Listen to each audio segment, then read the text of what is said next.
देखिए students, good morning. आज मैं आपको त्रिभुज तथा इसकी विशेषताएं, बहुत इंपॉर्टेंट टॉपिक है। आप लोग इसको क्लास 7 में पढ़ रहे हैं, 8 में पढ़ेंगे, 9 में पढ़ेंगे और 10th में भी पढ़ेंगे। आप सबसे पहले त्रिभुज क्या होता है ये जान लीजिए। देखिए त्रिभुज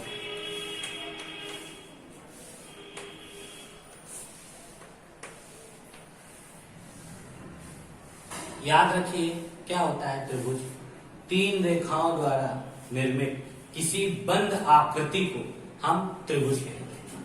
क्या? तीन रेखाओं द्वारा निर्मित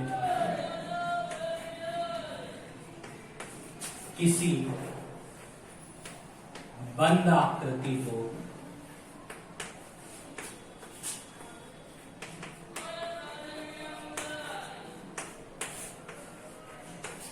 त्रिभुज कहते हैं।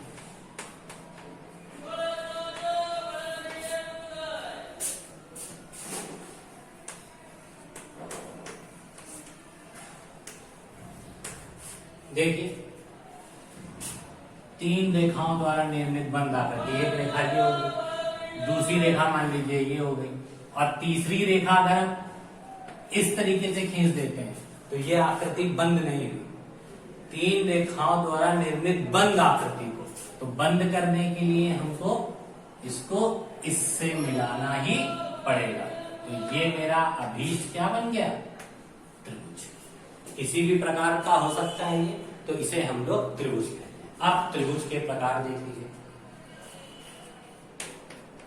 त्रिभुज के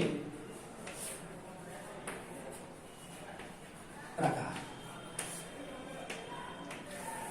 सबसे पहला मेरा होता है समकोण त्रिभुज।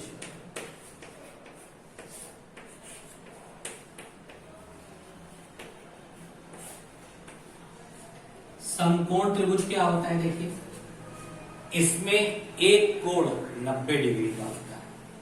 एक कोण सदैव 90 डिग्री का होता है।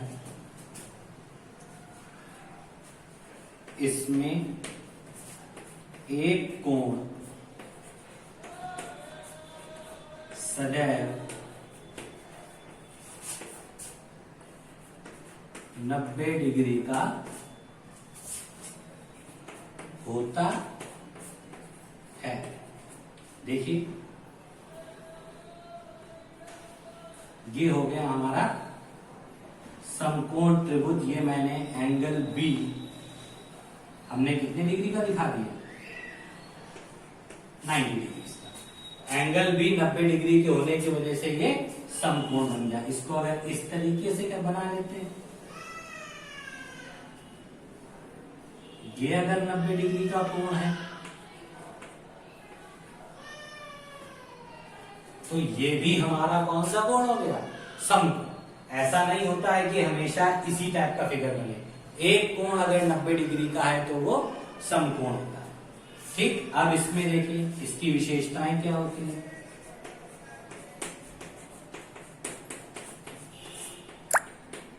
विशेषताओं में सबसे पहली बात हमेशा याद रखिए कि 90 डिग्री के ठीक सामने वाली जो भुजा सबसे बड़ी होती है, इसको हम लोग कर्ण के नाम से जानते हैं। कि इसमें 90 डिग्री के सामने वाली भुजा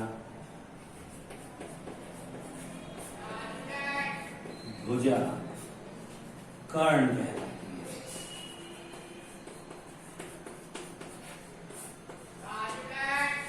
और ये त्रिभुज की सबसे लंबी भुजा होती है। देखिए 90 डिग्री के ठीक सामने मेरी ये वाली भुजा है, यानी ये भी मेरा क्या हो गया?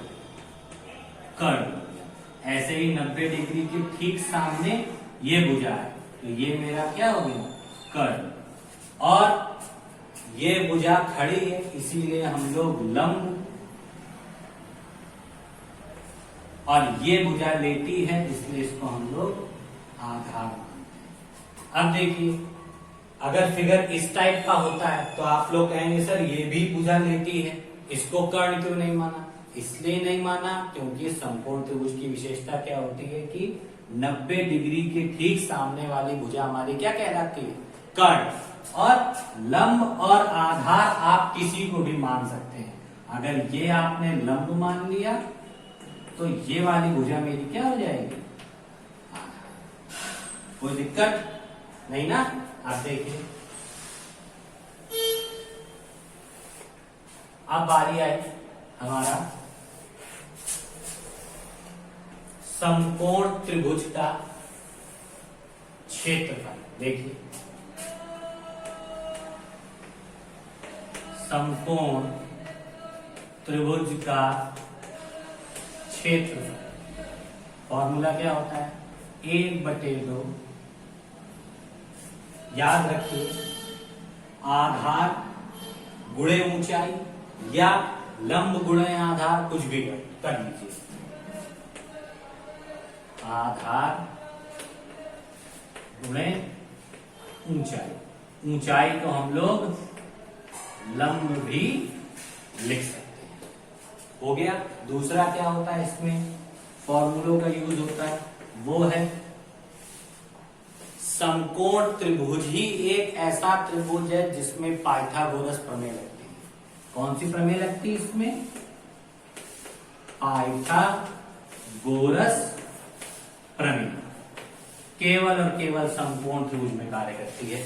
इस चीज को याद रखिएगा कि इसी में केवल समकोण त्रिभुज ही एक ऐसा त्रिभुज है जिसमें पाइथागोरस प्रमेय कार्य करती है।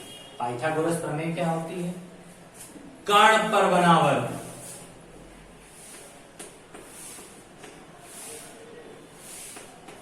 कर्ण का वर्ग जो होता है वो लंब के वर्ग प्लस आधार के वर्ग के योगफल के बराबर होता है। यानी कर्ण का वर्ग जो होता है वो लंब के वर्ग प्लस आधार के वर्ग के योगफल के बराबर होता है। तो ये आपका समकोण त्रिभुज के बारे में बात हो गई। अब दूसरा त्रिभुज हम आपको बताते हैं,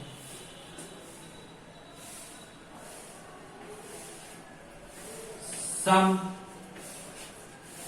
द्विबाहु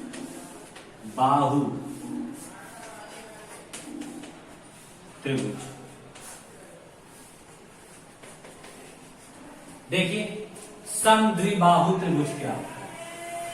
देखिए, आपको नाम से ही पता चलता है। सम माने समान, द्वि माने दो, और बाहु माने भुजा। सम द्विबाहु त्रिभुज वो होता है जिसमें सम माने समान, द्वि माने दो, बाहु माने भुजा, जिसकी दो भुजाएं आपस में कैसी हो? समान। तो कैसे त्रिभुज कहलाते हैं? सम द्विबाहु त्रिभुज। जैसे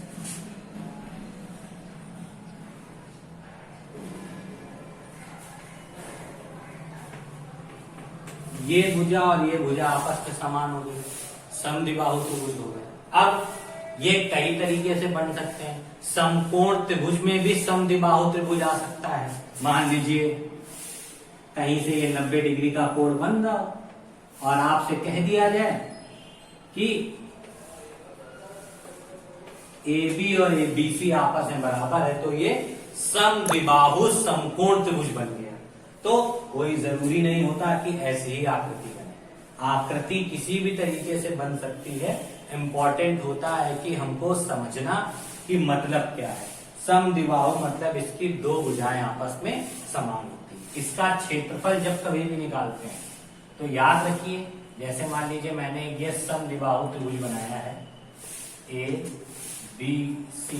अगर इसका हमको क्षेत्रफल निकालना हो तो एक सिंपल सी चीज याद रखिए, दो भुजाएं बराबर होने की वजह से इसमें एक लंब डालते हैं। जो भुजा BC पे गिरता है इसको हम नाम M दे देते हैं।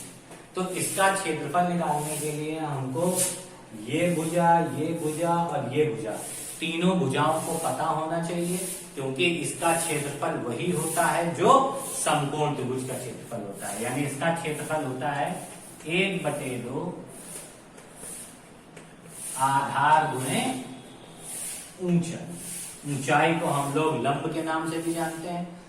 और याद रखिएगा, कर्ण छोड़ के लंब और आधार परिवर्तित होते रहते हैं। तो इसके क्षेत्रफल का फॉर्मूला क्या हो गया? 1/2 आधार गुणे ऊंचाई। इसके बारे में बात आई मेरी तीसरे त्रिभुज की, वो है समबाहु त्रिभुज।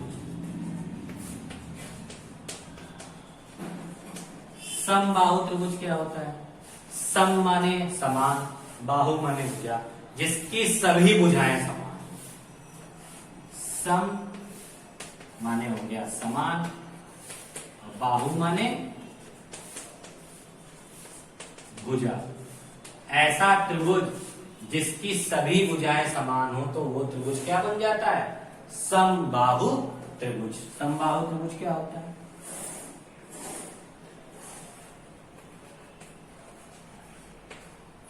ये और ये तीनों भुजाएं एक दूसरे के समान होती है। यानी AB बराबर BC बराबर AC। तीनों भुजाएं एक दूसरे के समान होती है तो वो त्रिभुज कौन सा होता है? समबाहु त्रिभुज। और इसके क्षेत्रफल का फॉर्मूला क्या होता है? समबाहु त्रिभुज का क्षेत्रफल √3/4 साइड स्क्वायर, यानी √3/4 भुजा की घात 2।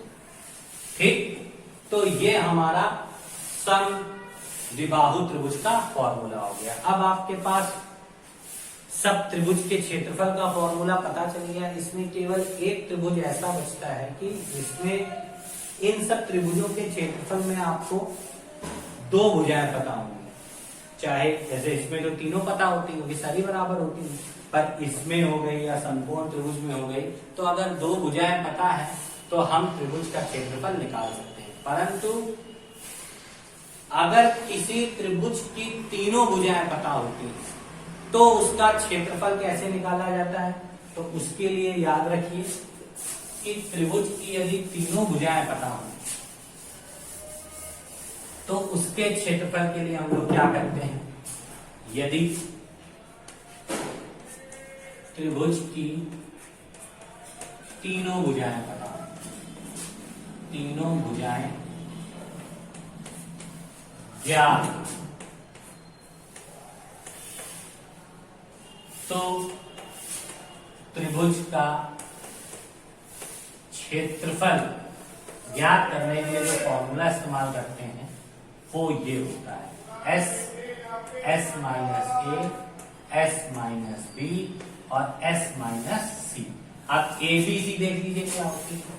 ये अगर हम एक त्रिभुज बना लेते हैं A, B और C, तो ये भुजा C, ये भुजा B और ये भुजा अगर मेरी A है, तो इस तीनों ज्ञात भुजाओं के क्षेत्रफल निकालने का formula S minus A, S minus B, S minus C होता है। अब आप उसे पूछेंगे S क्या होता है? याद रखिए S इसमें जो होता है वो अर्ध परिमाप यानी हाफ पेरीमीटर बोलते हैं या सेमी पेरीमीटर बोलते हैं। कैसे निकाला जाता है?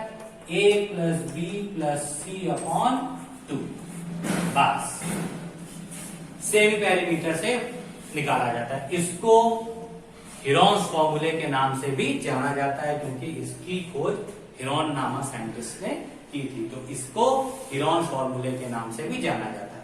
तो आपके ये सारे त्रिभुज हो गए, इनकी क्वालिटीज हो गई, पहचानने का तरीका हो गया, कैसे इनका क्षेत्रफल ज्ञात करते हैं ये मैंने बता दिया। अब आपको इन्हीं सब की क्वालिटीज को जानना है, इनके सारी विशेषताओं को समझना है, कैसे किसकी भुजा किसके समान होती है ये जानना है, तब ये चैप्टर आपको इजीली समझ में आएगा। तो इसीलिए बहुत इंपॉर्टेंट चैप्टर है, इसको बहुत ध्यान से समझिएगा और बहुत अच्छी तरीके से समझ में आएगा। Thank you and have a nice day.